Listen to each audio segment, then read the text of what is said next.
Пандемия малында ең аз жоготуу бул Корея менен Японияда болгон да. Эмне себептен? Анткени алар бири биринин бети менен учурашпайт. Алар бири бири менен кол менен учурашпайт. Ошол себептен инфекция тараган эмес. А бизде болсо барган сайын өрчүп өнүгүп баратат да. Көчөдөн бири бириңер менен бетиңер менен өбүшүп учурашасыңар, колуңар менен учурашасыңар, кучакташасыңар. Күз менен жазында третий детский менен Жалский больница толуп калат, просто тыгылып калат. Булар жетише албайт. Силер ар бир ушул 2-3 жыл болду ушуну кайталап келаткан элим. Ар бир ушул сөздү айтканда бир угуп мындай балдар өлүп атат.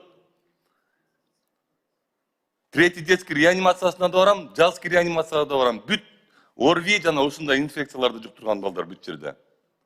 Токтоткула да. Мен түшүнүп атам салт экен, бирок ал азыркы замандын талабына келбеген салт болуп атпайбы? Инфекция өрчүп өнүгүп атат. Антибиотиктер уже жардам бербей калды.